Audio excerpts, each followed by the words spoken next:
If you think a vacation could never ruin a marriage, wait until you hear this story. What I found inside that hotel room didn't just break my heart, it completely changed who I was.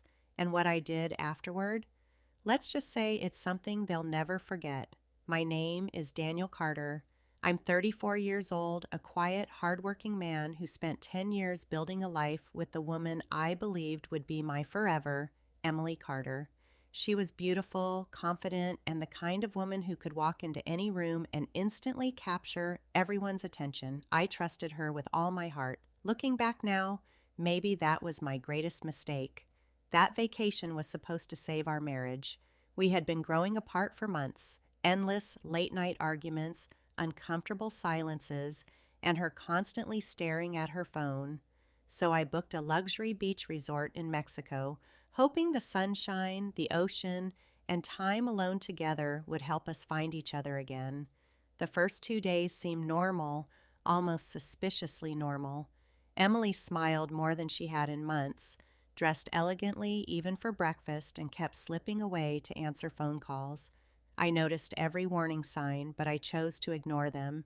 I refused to believe something was wrong. Then the third night arrived and everything fell apart. Emily told me she had a spa appointment at 9 p.m. Something about it didn't feel right. Maybe it was instinct, or maybe the truth had finally become impossible to ignore. Instead of staying behind, I quietly followed her.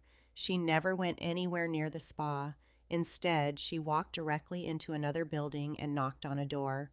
My heart pounded so hard I could barely hear anything else around me.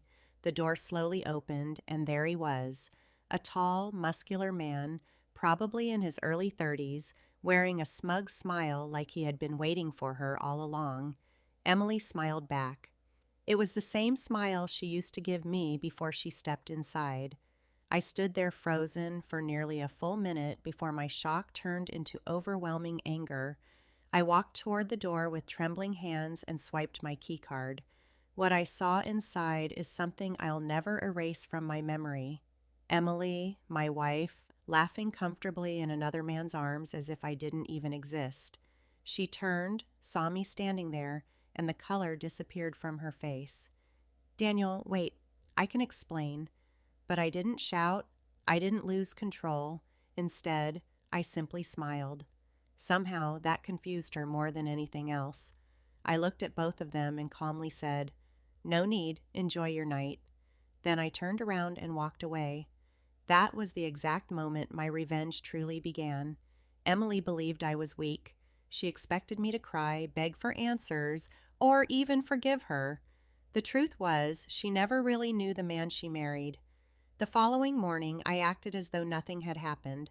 I even apologized for supposedly overreacting. She looked relieved, far more relieved than she should have been. What she didn't realize was that while she slept peacefully, I had already gathered everything I needed: photos of the evidence, the messages on her phone, the hotel records, and even a video showing her walking into that man's room. I had undeniable proof, and more importantly, I had a plan. Emily came from a wealthy family that cared deeply about appearances. Her father owned a successful company where she also worked. Their reputation meant absolutely everything to them. So I waited patiently. After we returned home, I spent an entire week playing the role of the perfect husband, smiling, making dinner, and acting like the loyal fool she believed I was. Then her father's birthday celebration finally arrived, a massive event filled with business partners, close family friends, and every important person in their lives. That evening, just as her father stood up to deliver his speech, I connected my phone to the large screen in the room. At first, everyone assumed it was simply part of the celebration. Then the video began. Emily walking into the hotel room, her messages, her laughing about me and calling me boring, predictable, and easy to fool. The entire room fell into complete silence. Her father's face burned red with anger. Her coworkers stared at the screen in absolute disbelief. And Emily? She looked as though her entire world had collapsed within seconds. "Daniel, please, stop," she screamed as she rushed toward me. But I didn't stop. I let every second continue playing until there was nothing left to hide. Then I looked directly at her, as calm as ever, and quietly said, "You wanted freedom, now you have it." I filed for divorce the very next day. Within a week, she lost her job. Her family completely cut ties with her.